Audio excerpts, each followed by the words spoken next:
If becoming more empowered from a narcissistic abuse or narcissistic relationship sounds good to you, make sure to join us at our mailing list at www.letsgetyourmindright.com/join. And then we could get some emails out to you. We got some classes coming up. And if being more empowered sounds good to you, make sure to join our mailing list.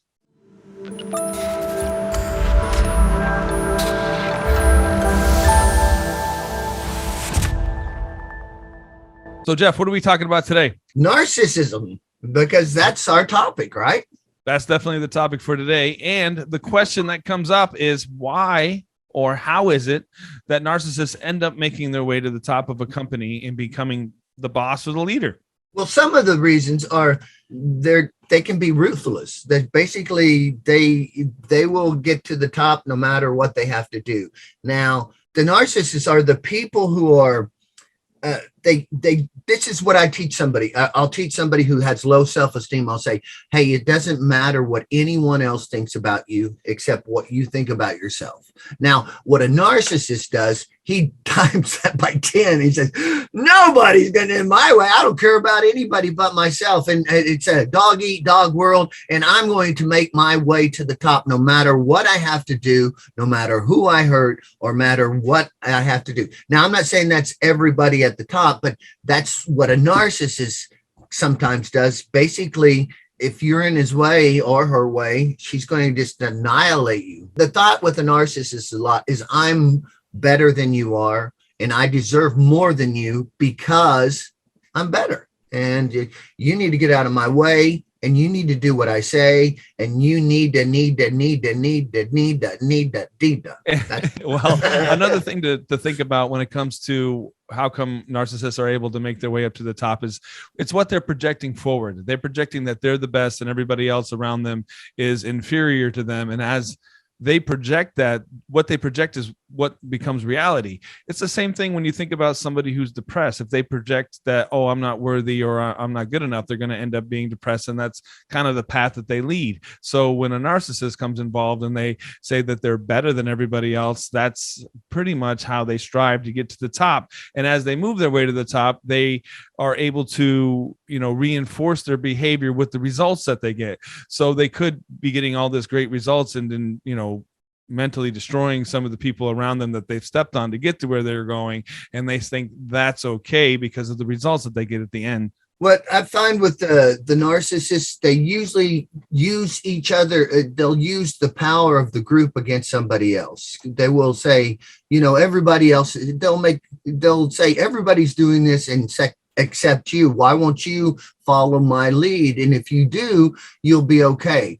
But they don't really have your best interest at mind, and they're just manipulating people. So what they do is they get to both of these sides fighting against each other, and there seems to be the one who's the middleman who's solving all the problems and making him more important, and then using each side against each side. So the thing about it, you got to give one thing to a narcissist. They're pretty good at what they do. And it's really hard if they're a really good narcissist, it's hard to beat them. You might want to, get your self-esteem up and say, I'm going to make some boundaries so I don't get stepped on. And when it's your boss, it's so much even harder because he kind of is in control, and then he beats you down and you're like, It's all about the dynamic. So if you're dealing with somebody who's got their own reality and somebody who's dealing in a prestigious world, oh, I'm chasing this because it's prestigious, versus I'll make everybody around me, ooh and ah me because what I'm chasing has or what I'm a part of is prestigious, where everybody else, has their own needs and their own wants. Where, I don't know, I just took a sales class recently and we learned that there was like 4 major categories that people fall into.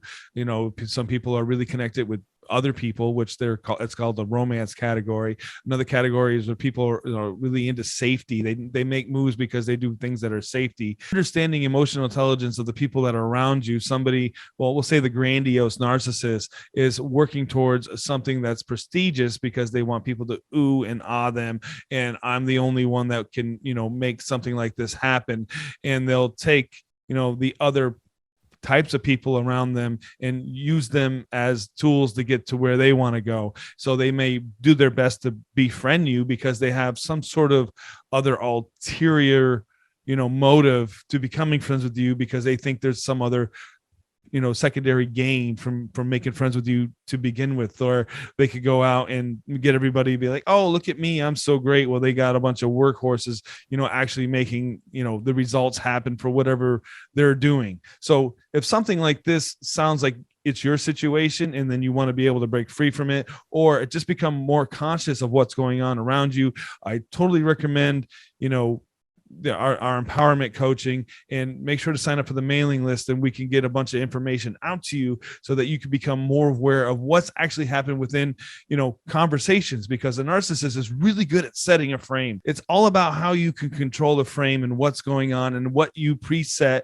when you're having conversations with somebody. And again, sales coaching and learning what frames are about, learning how a narcissist will take things and twist them to their advantage, to be able to get what they want. And then sometimes you may not even know what their secondary goal is, but they have it in the back of their mind at all times.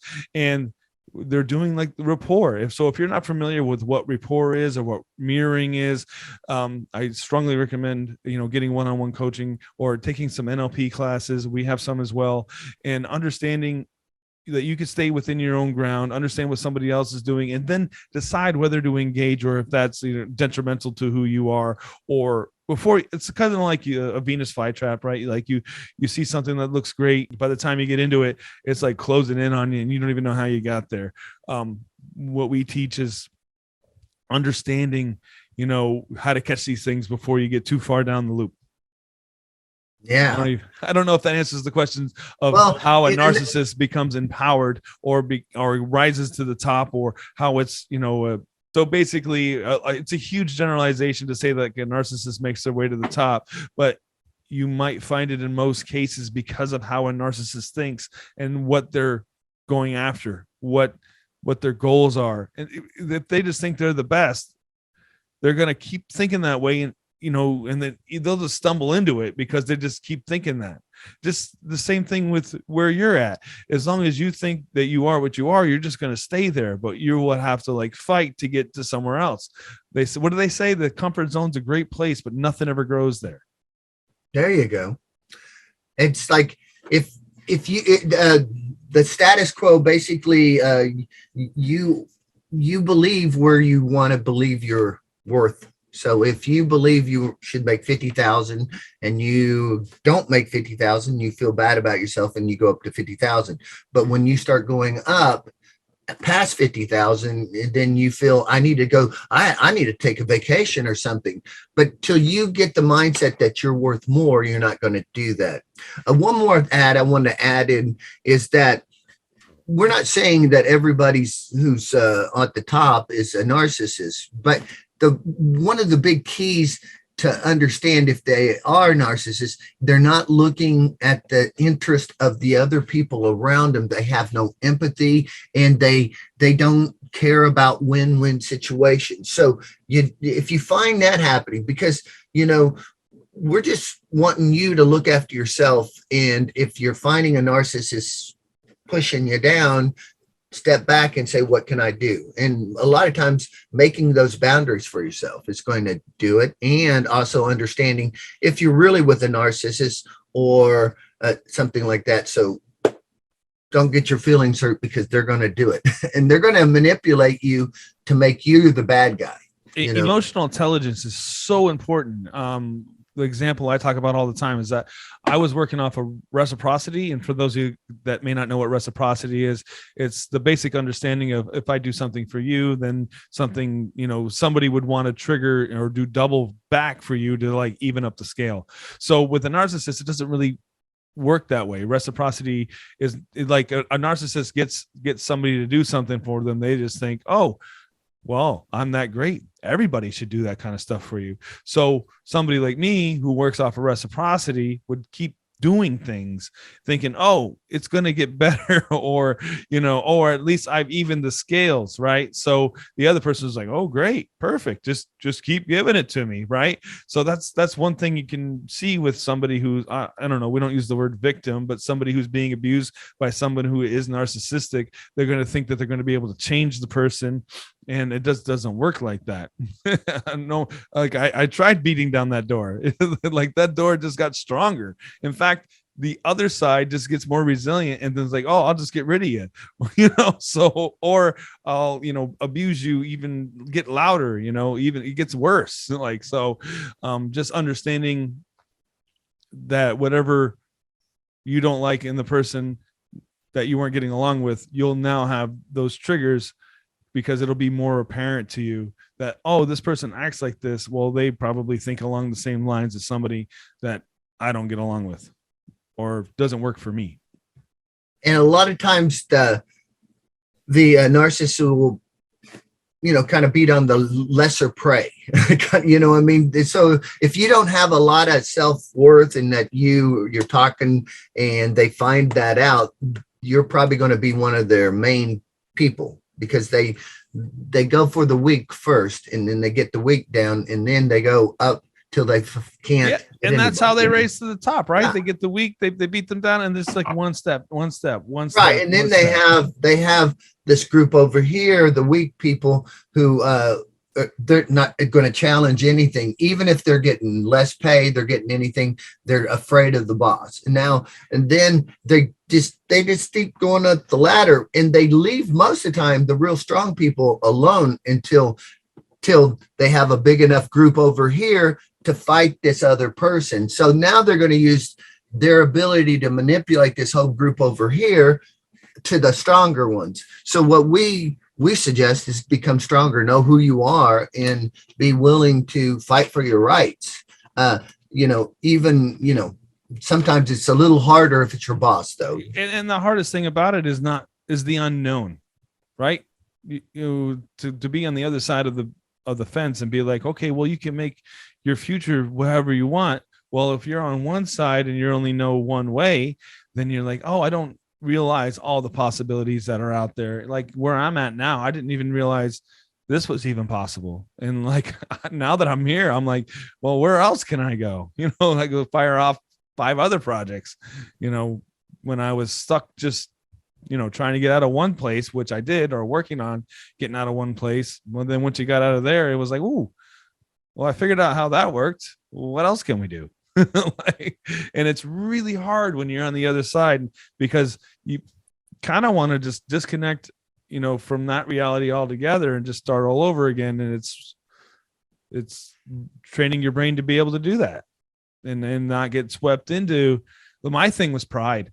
Like I would see somebody else doing success and something I thought was mine, and they'd be like, oh, damn, like, well, that should be me. And then, well, just cut that reality off altogether and start over again, because that is what it is. And understanding that and coming to terms with that, takes a little bit, but we can get you there. There you go.